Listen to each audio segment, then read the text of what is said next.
자, 이제 7장 설명과 해석의 기법. 이 설명이나 해석은 좀 같은 거예요. 거의 동일한 거라고 보면 돼. 설명하는 게 이제 이유를 제시하는 거, 어떤 과학적 설명, 원인 제시하는 거, 과학적 설명도 있고, 의미를 풀어주는 것도 있고, 이렇게 돼 있지. 해석도 마찬가지예요. 해석도 일정한 논리에 설명하는 것이 해석입니다. 자, 설명 문제는 먼저 일단 설명의 논리를 여러분이 좀 알 필요가 있지.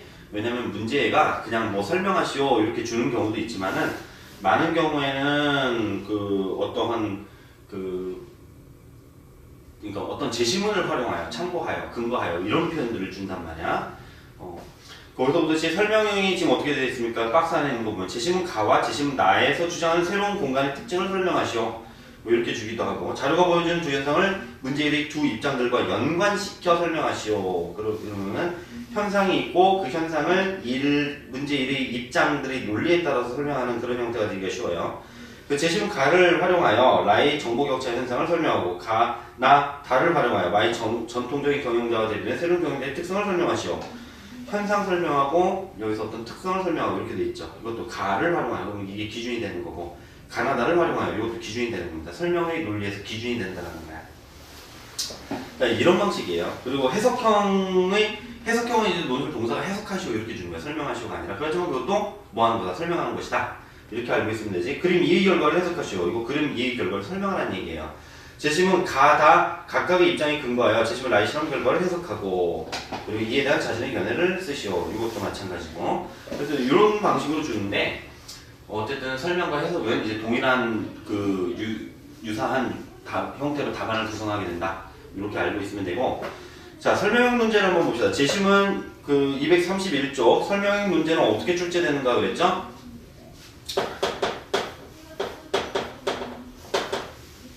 여기서 이것을 한번 사례로 한번 봅시다. 제시문 A를 활용하여 자료 1의 논지를 설명하시오 그랬어요. 그러니까 여기서 지금 보면은 설명의 대상은 자료 1의 논지야. 근데 이것을 설명해야 되는데, 설명의 대상, 이 설명의 논리가 제시가 돼요. 어디에서? 제시문 A에서. 이것을 논리로 활용해라 이런 거지. 자, 이거 한국외국어대학교 2011학년도 D형 2번 문제 일부입니다. 자, 봅시다. 제시문 A. 제시문 A를 보고요. 우리는 우리 문명이 처한 오늘날의 조건이 행복을 추구하는 개인에게 자신의 욕망을 실현할 기회를 충분히 제공하지 않을 뿐만 아니라 그런 기회들을 강력하게 제약하고 있다고 불평한다. 자, 문명이 처한 오늘날의 조건이, 그래서 어떤 조건이 있어요? 우리 문명이 처한 그것이 행복 추구를 할 수 있는, 즉 욕망을 실현할 수 있는 기회 제공을 줄여든다. 그러니까 어떤 문명의 조건이 있는데, 지금 얘가 우리가 행복을 추구할 수 있는 기회를 여기서 축소시키고 있고, 그리고 충분히 없다라는 게 아니라 충분히 주지를 않습니다. 그리고 그런 기회들을 강력하게 뭐 하고 있다? 제약하고 있다. 행복의 기회를 충분히 주지 않고 제약하고 있다. 이렇게 되어 있습니다. 그러나 우리는 문명화 과정이 우리 욕망과 본능을 억압할 것을 요구한다는 점을 시인해. 이게 뭐야? 우리 욕망을 실현하는 거. 욕망 실현, 욕망 충족, 욕망과 본능을 억압할 것을 요구한다. 그러니까 이걸 달리 얘기했을 때 문명은 어떻게 한다? 우리의 욕망과 본능을 억압한다. 이것을 요구한다는 점을 시인해야만 한다.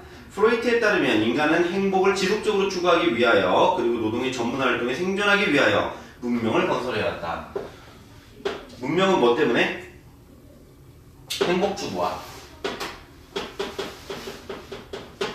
노동을 통한 생존을 위해서, 이것을 위해서 문명을 건설해야 하는데, 이것은 웃기게도 우리 다시 욕망과 본능을 억압, 즉 이제 행복을 추구할 기회를 이제 제약하고 있다. 이렇게 된 거죠. 자, 이는 다양한 규제와 규칙들을 통해 개인들의 욕망과 본능을 억압하는 것에 기초하고 있다. 같은 얘기가 있죠. 욕망과 본능을 억압한다는 거.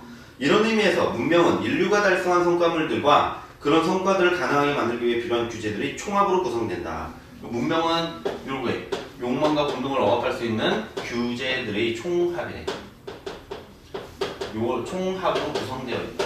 규제가 많지, 그지? 이건 뭐 예를 들어서 우리 예의범절 같은 것도 그렇고, 네가 먹고 싶은 대로 마음대로 퍼먹지 말고 다른 사람 고려해서 배려해서 먹고 윗사람하고 밥을 먹을 때는 소리 내지 말고 뭐 별로 다 있습니다. 자, 이런 의미에서 문명은 인류가 달성한 성과물들과 그런 성과들을 가능하게 만들기 위해 필요한 규제들이 총합으로 구성된다. 결국 문명의 분성 문제에 놓이는 사실은 인류 공동체의 구성원이 되기 위해서는 자신의 욕망을 추구하는데 아무런 제한도 없었던 개인이 이제는 자신의 욕망을 억압해야만 한다는 것이다. 뭐예요? 여기서 개인의 욕망을 억압해라 이런 거지. 억압.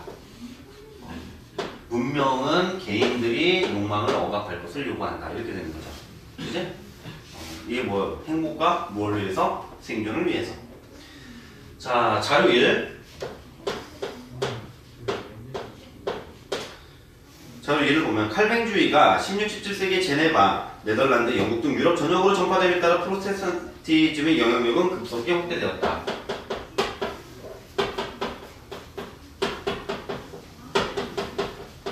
프로테스탄티즘의 영향력이 급속히 확대되었다. 경제발전이 진행되던 여러 지역의 종교 개혁자들은 이러한 영향력을 우려하기보다는 오히려 그것이 더 강화되어야 한다고 주장했다. 왜냐하면 프로테스탄티즘에 근거한 인생관이 합리적인 경제생활에 유리하게 작용했다. 이게 뭐에 유리했다? 합리적인 경제생활에 유리했다. 절약과 근검, 시간의 경제적 사용, 직업노동의 신성실을 골자라는 프로테스탄티즘의 현실적인 금욕관. 아, 얘가 뭘 갖고 있어? 현실적인 금욕주의야, 금욕주의. 욕구를 금지하는 거죠. 욕구를 억압하는 겁니다. 자, 그리고 금욕관은 이윤 추구를 통한 부의 축적을 신의 은총으로 여기게 했다. 금욕주의적인 직업윤리와 절약 정신은 자본의 형성을 가져왔고, 금욕주의에 의해서 욕구를 충족시키지 않아요. 그러니까 어떻게 돼? 이것은 금욕주의가 자본 축적을 갖다 대. 자본의 축적. 자본의 축적을 가져왔고, 자본의 형성을 가져왔고, 재화의 소비를 억제하면서 결과적으로 개조의 생산적인 이용을 촉진했다. 그리고 재화의 생산적인 이용.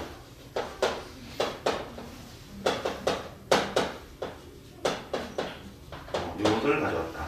이게 무슨 얘기냐면은, 칼뱅, 이제 루터에 의해서 종교개혁이 시작이 되죠.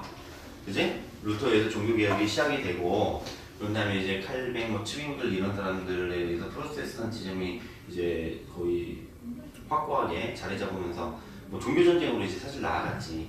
근데 이렇게 막스 베버가 딱 보니까, 사회를 살펴보니까, 그 캐톨릭이라고 하는 구조가 있는 지역에서는 사람들이 그렇게 부자들이 별로 없어요.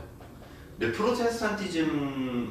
프로테스탄트들 사이 이걸 믿고 있는 지역에서는 부자들이 나온다는 거야. 그걸 이제 이상하게 본 거죠. 그래서 베버가 한번 연구를 해본 거야. 도대체 어떤 연관이 있을까? 부를 축적하는 거, 부자가 되는 것하고 이게 어떻게 됐을까 하고서 딱 보니까 종교적인 금욕주의는 욕심을 억압하는 거거든. 그러니까 돈 같은 거 축적하면 안 돼요. 예를 들어서 부자는 부자는 낙타가 바늘구멍에 들어가는 것보다 부자가 천국에 가는 것은 낙타가 바늘구멍에 들어가는 것보다 더 어렵다. 뭐 이런 얘기도 있잖아. 저기 성경 말씀에. 그래서 욕심을 부리지 말라고 그랬단 말이야. 욕심 부리지 말고 네 욕구 충족시키는 그런 생활 하지 말고 이제 이렇게 얘기를 했어. 근데 이상하게도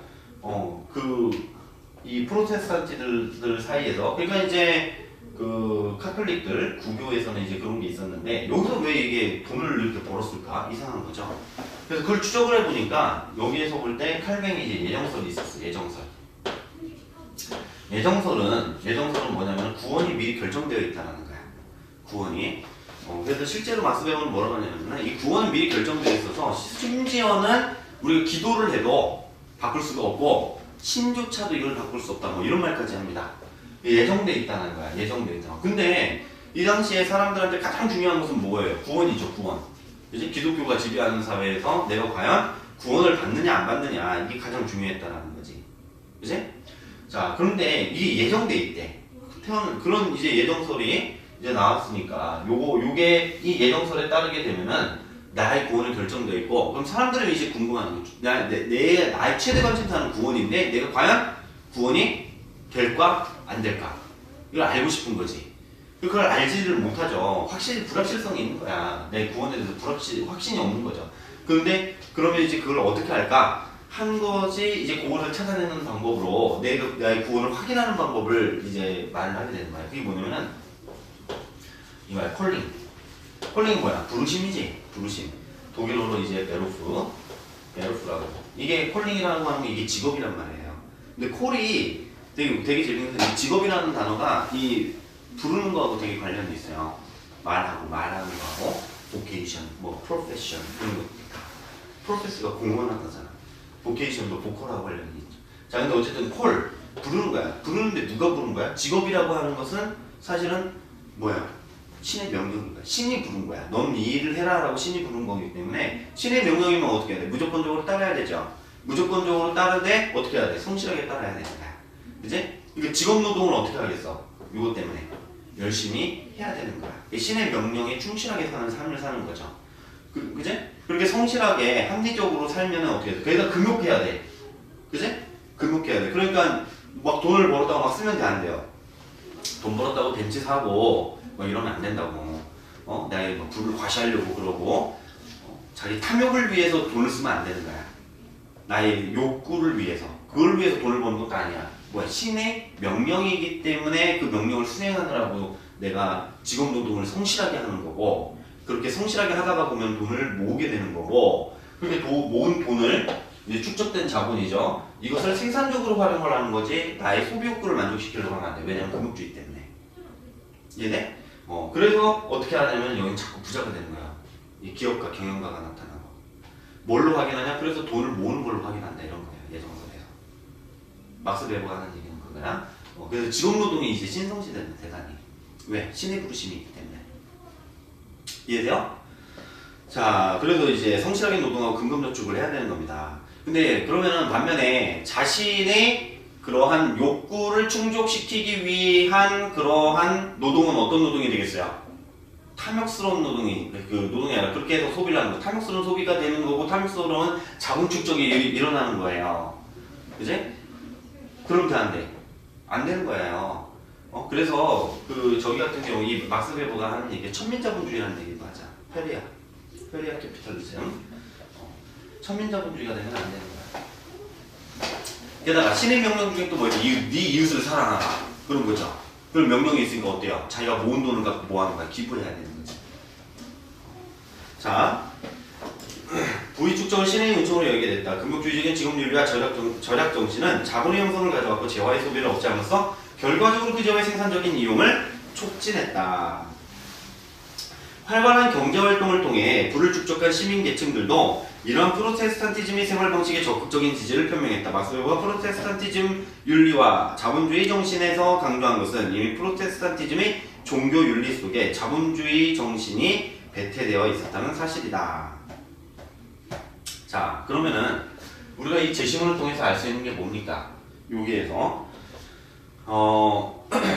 여기에서 알 수 있는 것이 우리가 뭐 한다는 거야? 본능과 욕구를 억압을 하는데 뭐가 있어요? 문명을 구축해서 이렇게 되는 거야. 물론 이제 행복을 추구하는 거지. 문명을 구축해서 본능과 욕구를 이제 억압하게 되는 거죠. 그지? 그럼 여기에서 볼 때 이 본능과 욕구를 억압하는 것은 뭐에 해당되는 거야?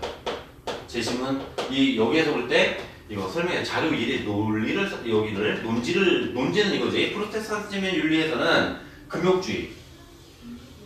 금욕주의를 통해서 오히려 자본의 축적을 가져오고 그리고 재화의 생산적인 이용이 가능하게 됐다. 이렇게 된 거죠. 크게 보면은. 그지? 이 금욕주의야. 여기에 들어가는 것은 욕구를 억압을 하게 되는 거예요. 여기서 문명을 구축하는 것은 뭘 갖고 왔다는 거야? 자본주의에 뭘 갖고 왔어? 발달을 갖고 온 거야. 자본주의 발달. 큰 논리는 이렇게 되는 거지. 이거에 딱딱 맞춰서 들어오는 거야. 여기서 행복을 추구하기 위해서 생존을 추구하기 위해서 문명을 구축했고 이 과정에서 욕망과 본능을 억압하는 거지. 그지? 그러면은 여기에서 욕망과 본능을 억압하는 것은 프로테스탄티즘의 금욕주의 윤리로 나타난 거고 문명은 자본주의 발달. 자본주의가 발달되니까 어떻게 해? 우리는 보다 풍요로운 생활을 누리게 되는 거죠. 행복주가 관련되는 거지. 생존의 가능성도 높아지는 거고. 그래서 설명의 답을 한번 봐봐. 뭐라고 해놨냐면 그 밑에 박스를 보세요. 기억. 제시문 A에 따르면 인간의 행복을 추구하기 위해 문명을 구축하는 과정에서 개인적인 본능과 욕구를 억압하게 되었다고 한다. 자료 1에 나타난 종교적인 금욕주의는 이러한 본능과 욕구의 억압을 보여준다. 이에 따르면 프로테스탄티즘의 금욕주의적 종교윤리는 자본주의 문명의 발전에서 정신적인 토대가 되었다. 근검절약과 신성한 직업노동이라는 종교적인 삶의 태도는 개인 자신을 위한 소비 욕구는 억제시켜 부의 합리적인 생산적 이용을 가능케 하여 부의 축적을 가능케 했다. 이것이 자본주의 경제 발전의 토대가 된 것이다. 이런 식으로 이제 답을 쓰는 거야. 그 요인을 좀 더 구체화시켜갖고. 논리로 볼 때 이게 어디에서 온 겁니까? A 제시문에서 온 거고, 그 다음에 이것은 자료 1이죠. 이게 자료 1에서 요거하고 대응되는 요것들을 갖고 있는. 근데 요게 이제 뭐랑 비슷하냐면 두 번째에서 보면 이제 설명의 논리하고 관련이 돼. 선생님이 앞에서 제 1장에서 그 삼각론법이라고 얘기했던 거, 사실은 이제 삼각론법이 원래는 이제 정원적 삼각론법. 모든 인간은 죽는다. 소크라테스는 인간이다. 소크라테스는 죽는다. 이런 걸 이제 정원 삼각론법이라고 그러거든. 정원 삼각론법이라고 해요. 근데 이제 조건 삼각론법이 있고 이제 조건문으로 표현되는 삼각론법이 있어요. A이면 B 이런 거지. 뭐 A이면 B이고 C이면은 A. 그러면 결론이 뭐가? C이면 B. 이걸 조건 삼각론법이라고 해요. 그리고 선생님이 그냥 삼각론법이라고 통칭해갖고 얘기했던 거 이런 거죠. A이면 B이고 A이고 따라서 B이고 이런 거. 이렇게 했었지. 선생님이 정원 삼각론법하고 이 조건 논증을 이용해서 이제 계속 설명을 했었는데 그냥 통칭해서 헷갈리니까 뭐 많이 분류해 보면은 여러분들이 오히려 더 복잡해져요. 그래서 그냥 삼각론법이라고 그냥 통칭해서 부른 거야. 퉁쳐갖고 그렇게 이해를 하면 되고, 기본적으로 이러한 저런 조건 논증이나 삼각론법의 논리를 이용해서 이 문제를 풀어가게 되어 있습니다. 보면은. 예를 들어서 이런 모든 인간은 지난번에 우리가 했던 겁니다. 모든 인간 삼각론법으로 표현하면 이렇게 되죠. 모든 인간은 죽는다. 소크라테스는 인간이다. 그래서 결론으로 뭐가 됩니까? 소크라테스는 죽는다지.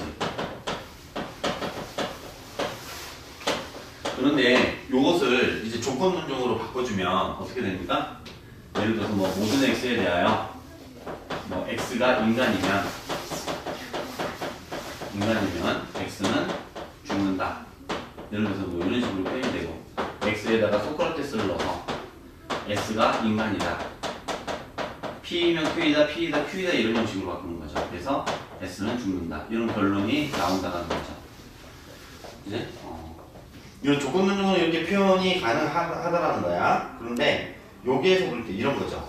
소크라테스가 죽었어. 이게 결론인데, 소크라테스가 죽는다 또는 소크라테스가 죽을 것이다 뭐 이런 예측을 했든지 죽었다라고 하든지 뭐, 그러면은 이런 현상이 나타나는데 소크라테스가 죽을 것이다 이렇게 예측을 했다고 합시다. 그러면은 도대체 그 결론이 어떻게 해서 나온 거야? 왜 소크라테스가 죽을 거라고 예측을 하는데 라고 했으면 이런 이유를 댄다라는 거죠. 그지? 여기에서 볼 때 얘를 뭐라 그런다? 얘는 소크라테스가 죽는다라는 것을 설명해 주는 게 때문에 얘를 설명항이라고 부르고, 저거를 이제 피설명항이라고 부릅니다. 설명되는 거죠. 소크라테스가 죽는다라고 하는 것이 설명이 됩니다. 이게 사실은 우리가 결론 이유라고 말할 때 이게 결론이고 얘가 이유란 말이야. 그지? 논리학에서는 이제 전제라고 표현하는 거. 이렇게 돼 있는데, 여기에서도 보면은, 선생님, 이런 거지. 얘가 이렇게 해서 떨어졌어. 이제 분필이 떨어졌어요. 이게 왜 떨어졌는데? 또 어떻게 떨어졌는데? 이렇게 질문을 하는 거죠. 그럼 그거에 대해서 이제 답을 하는 거예요. 여기에서도, 예를 들어서 분필이 떨어진다. 분필이 떨어진다. 그럼 얘가 떨어진다라고 하는 것을 우리 어떤 이유들을 제시해서 이걸 알 수가 있는 거예요. 요 결론을 유도하는. 만약에 이제 어떤 x가 질량을 갖는다면 어떻다? x는 끌어당긴다 이렇게 되겠지. 그지? 근데 분필하고 분필과 지구는 질량을 갖는다. 이렇게 됩니다. 그지? 그러니까 어떻게 해요? 분필이 지구 중심을 향해 떨어진다. 이렇게 나오는 거죠. 그지? 얘가 설명항이고 얘가 피설명항이죠. 이 떨어지는 현상이 설명이 되는 거야. 어떤 현상이 나타났는데 그 현상이 왜 나타났는지 그 이유를 제시하는 겁니다. 이게 이제 설명의 논리야. 그럼 여기서 본다면은 여러분들 여기가 일반적으로 뭐냐면은 또는 요게 모든 인간은 죽는다 이런 것들 또는 x가 지나면 그쪽으로 넘긴다 이런 건 만유력 법칙이지. 이제 만유력 법칙을 이용해서 설명을 한 거야. 그래서 노술 문제를 주어질 때는 어떻게 된다? 얘가 가고 얘가 나야. 그래서 나에 나타나는 현상을 가를 통해서 설명하시오. 이런 거죠. 여기에서도 보면 어떻습니까? 설명의 문제 자료 1이 이게 사례예요. 사례. 어떤 사례? 프로테스탄티즘의 사례. 그 자본주의 문명이 발달한 사례. 그럼 A는 여기서 이 A는 뭡니까? 이 설명 여기는 규칙을 나타낸 거야. 일반적으로 문명이라고 하는 것을 말하자면 욕구를 억압하게 된다. 이렇게 된 거지. 그지? 그럼 문명 중에서 어떤 문명? 자본주의 문명. 자본주의 문명이 아닌 문명도 있을 수 있죠. 그지? 자본주의 문명에서 여기서 자본주의 문명에서 욕구를 억압하는 것이 어떻게 나타났냐? 프로테스탄티즘으로 설명을 한다. 그래서 금욕주의로 욕구 억압이라고 하는 거. 이걸 채워 넣는 거란 말이야. 여기서도 마찬가지로 제시문에서는 욕이 없어요. 이런 게 욕이 없어. 이제 이것들을 여러분이 채워 들어가면서 글을 쓰게 되는 거예요. 이게 설명의 문제란 말이야. 그래서 이런 구조가 예를 들어서 아까 여기서처럼 A면 B다처럼 P이면 Q이다 따라 P이다 따라서 Q이다 이렇게도 나타날 수가 있고 이게 뭐 확장이 될 수도 있죠. 이런 식으로 P and Q이면 R이다.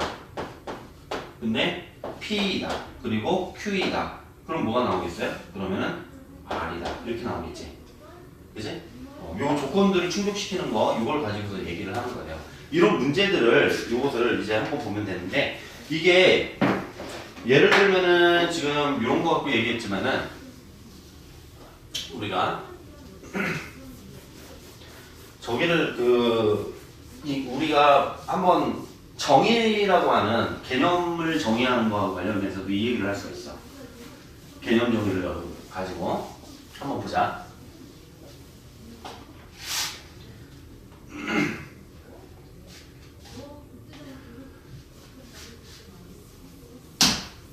정의 아까 설명한 피설명한 얘기했듯이 정의도 이제 정의항, 피정의항 이런 얘기를 쓸 수가 있어요. 우리가 한번 보자. 예를 들어서 인간을 정의해 봅시다. 이제 정의한다라고 그럴 때 인간은 뭐라고 정의할까? 이성적이고 언어적이고 언어적이고 사회적인 동물이다. 이렇게 해놨다고 합시다. 그러면은 여기서 정의가 되고 있는 것은 어떤 거니? 정의가 되고 있는 것은 인간은이지. 예를 들어서 피정의항이라고 불러. 여러분들 아까 설명항이나 피설명항 이런 용어는 사실 몰라도 괜찮습니다. 알겠지? 얘가 피정의항이야. 얘는 인간을 정의해주고 있죠. 그래서 얘를 정의항이라고 부릅니다. 정의항이라고 불러요. 알겠지? 그리고 인간이라고 하는 이 개념 있죠. 이것을 이제 종개념이라고 얘기를 하고 이 종개념을 포함하고 있는 더 큰 개념을 이것을 뭐라고 한다? 얘를 유개념이라고 해요. 유개념이라고.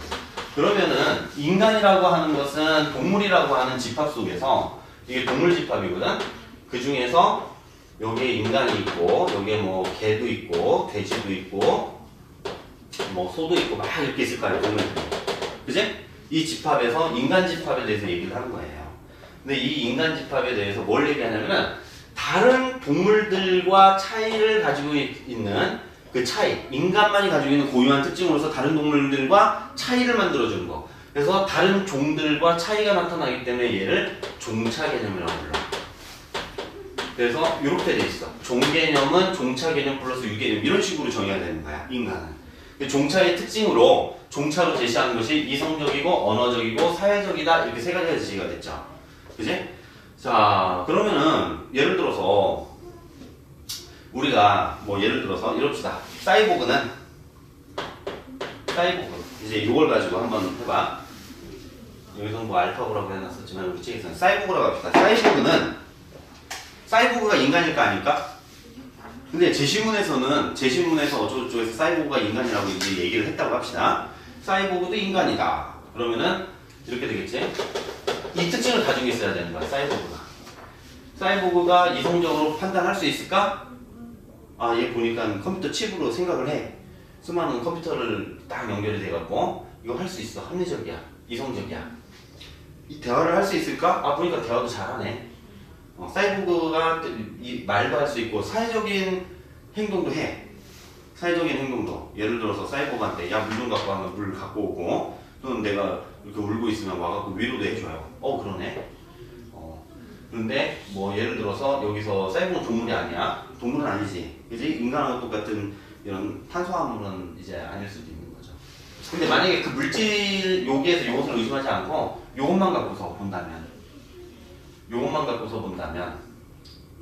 그러면은 이제 사이보그는 이 조건을 충족시키고 이 조건을 충족시키고 이 조건을 충족시키니까 뭐 얘도 인간으로 간주하겠다 이렇게 되는 거죠.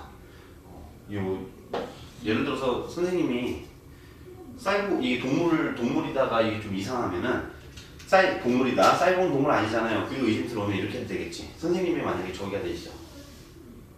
사고가 나갖고 이것을 다 로봇 팔로 바꾼 거야. 인공 팔로. 다리로. 그래서 뇌를 가지고 있고, 마치 로보캅 같이. 로보캅이 그러든가? 맞죠? 그러면 로보캅이 인간일까? 인간이야. 왜? 이성적이고 언어적이고 사회적이고 동물적인 요소가 아직 남아있어. 이해되니? 요게 요 조건들을 충족시키는가를 보는 거예요. 설명할 때 요렇게 따라가면서 이 조건을 충족시키는지 안 시키는지 그걸 판단하는 것이 설명하기입니다. 자, 그래서 자, 여러분들 이런 설명의 문제라고 하는 것은 어떤 아까 만율력 법칙을 어떤 이 분필이라고 하는 사례에다가 적용했듯이 추상적인 것이 있고 이 추상적인 것을 이제 구체적인 것에 적용하는 이런 형태의 문제가 나오는 경우가 많아요. 설명하기의 문제가 이런 식으로 나와. 자, 한번 우리가 설명형 논제를 가지고 한번 연습을 해보자. 설명형 논제.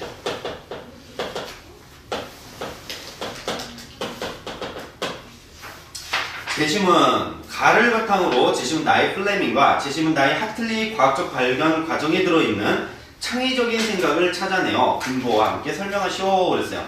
자, 제시문 가를 바탕으로 가가 기준이 됩니다. 이 기준으로 해서 나의 플레밍과 다이 하틀리 과학적 발견에 들어있는 창의적인 생각을 찾아내래.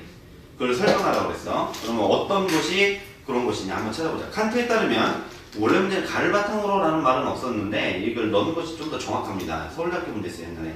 자, 칸트에 따르면 예술미는 지성과 상상력이 조화를 이룰 때, 특히 상상력이 자유롭게 유의할 때 성립한다. 자유로운 상상력에 기반한 창조성은 최고들의 생산적인 정신 능력이다.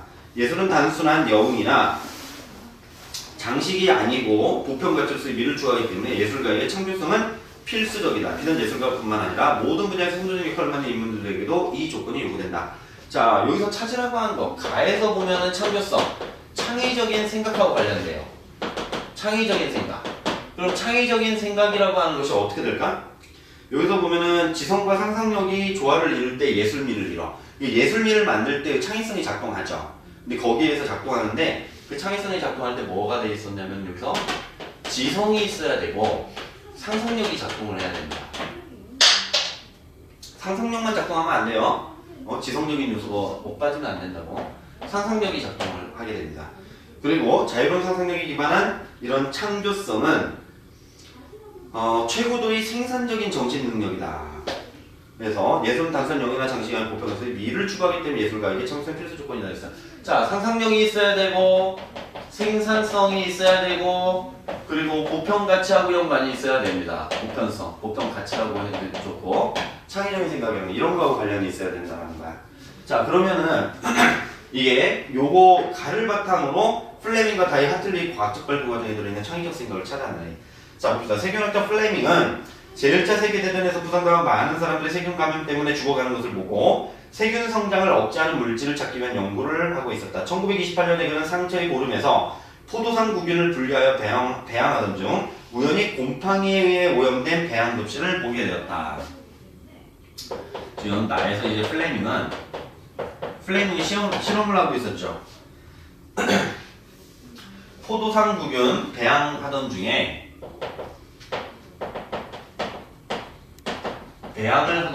어떻게 됐냐면은 이게 그 곰팡이에 의해서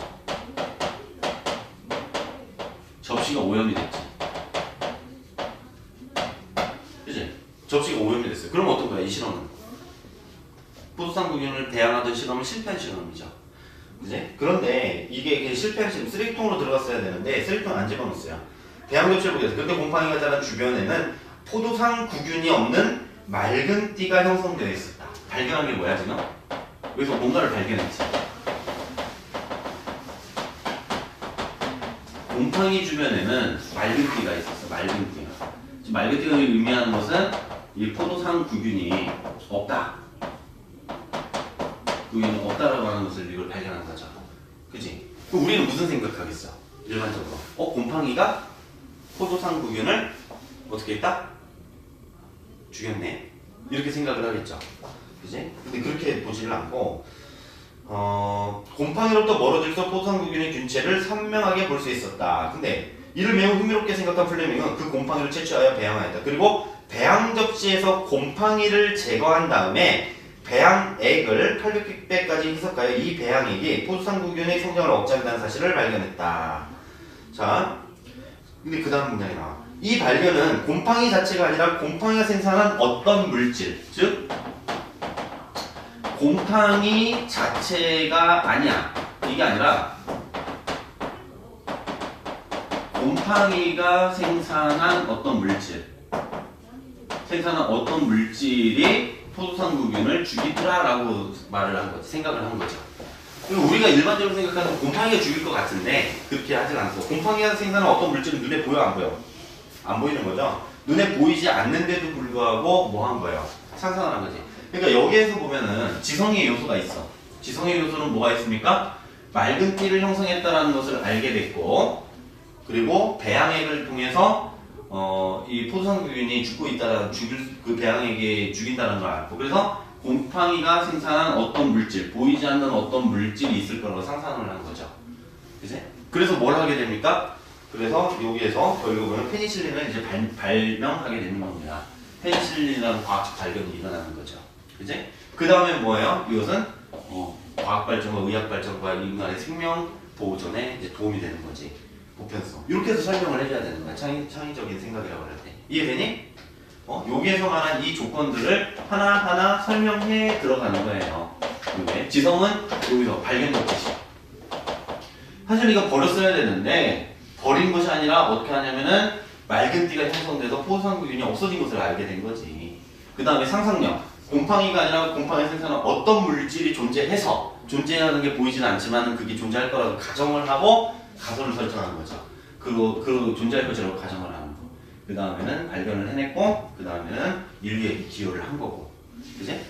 이럴 때 이제 창의적인 생각이 되는 거지. 제시문다. 지구의 성층권에 있는 오존층은 햇빛이 자외선을 흡수하여 지상에 있는 동식물의 보호막으로 작용한다.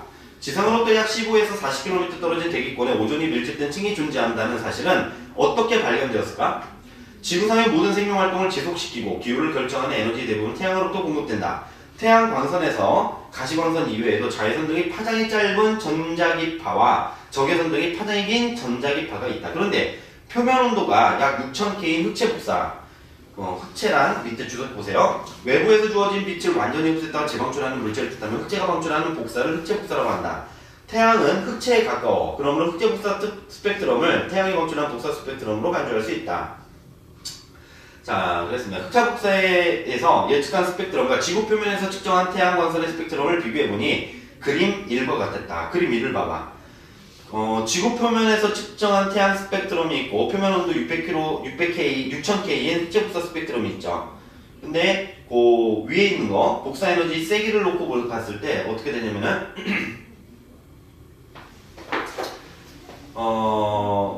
복사 에너지 세기를 봤을 때 이게 쭉 올라갔다가 자외선에서 가시광선 넘어가는 데에서 쭉 줄어들죠. 이렇게 매끈하게 이제 나올 거예요. 근데 지구표면에서 측정한 태양 스펙트럼은 어떻게 되냐면은 그거보다 이제 좀 적게 이렇게 나타난 거야. 이게 좀 이상한 거죠. 여기서 이 일치하지 않는 거야. 자, 그래프가 두 개가 다 포개지기지가 않은 거예요. 자, 보세요. 그러면은 두 스펙트럼의 전반적인 모양은 비슷하나 300나노미터보다 짧은 파장을 가진 자외선 지상의 스펙트럼에서는 관측이 되지 않았다. 관측이 안 됐다라는 거지. 이게 좀 이상한 거죠. 그래서 19세기 과학자들은 왜 그렇게 관측되는지 설명할 수 없었다. 일단은 여기에서 보면은 300나노미터보다 짧은 자외선이 어떻게 됐다? 관측이 안 된 거야. 흑체 복사했으면 이게 관측이 됐어야 되는데 실제로는 관측이 안 됐던 거야. 이게 지구상에서는 지구 표면에서 측정을 했을 때는 이게 안 된 거죠. 19세기 과학자들은 왜 그렇게 관측되는지 설명할 수가 없었다. 그런데 1840년에 오존이 발견된 이후 여러 연구자들이 이 기체의 물리화학적 특성을 발견했다. 이들 가운데 아일랜드 화학자 하틀리는 그림 2와 같이 오존이 파장 240나노미터에서 300나노미터 사이의 자외선을 강하게 흡수한대요. 200에서 300나노미터 흑광도, 그치? 빛을 흡수하는 정도지. 이게 어때요? 그래서 슉 올라갔다 내려보죠. 이거 흡수하는 거야. 그러니까 이것은 과학자들이 발견하고 있던 지식이었고, 그리고 하틀리가 발견한 지식은 뭡니까? 오존이 자외선을 흡수하더라. 이걸 발견한 거죠. 그지? 이거야. 지성이 작동한 거야. 지식의 측면. 지성이 작동해서 발견적인 지식이 이제 나타난 거고, 그리고 상상력이 이제 작동한 거야. 그래서 뭘 합니까? 자외선 관측되지 않는 주목하여 없어진 의 자외선이 대기 상공에 있을 것으로 추정되는 오존층에 흡수되어 지상에 도달되지 않는다고 예측하였다. 하틀리는 오존층이 존재한다는 가설. 어디에? 대기 상공에 오존층이 가설을 세웠죠. 대기에서 지상에서 관측된 스펙트럼에서는 자외선이 관측이 안 됐어. 그러면 어떻게 된 걸까? 그러면은 자외선이 어딘가에서 사라져버린 거네? 그럼 사라져버린 것은 뭘까? 아마도 대기권에서 오존이 자외선을 흡수하니까 아마 대기에는 오존층이 있을 거야. 요것을 가설로 세운 거지. 그지? 가설로 세웠어. 근데 대기를 당시에 못 올라가보잖아. 이제 우리 관측 본다고 해서 눈으로 볼 수 있는 것도 아니고, 이걸 본 거죠. 대기에 오존층이 존재할 거라고 가설을 낸 거지. 보이지 않는 상상력을 통해서 가설을 세웠죠. 그래서 어떻게 됩니까? 발견하게 되는 거죠, 오존층을. 그지? 이것은 대기과학 발전에도 이바지했고, 인류가 오존층의 파괴로부터 위험에 처하게 되는 것을 예방할 수 있게 도와주는 거지. 그지?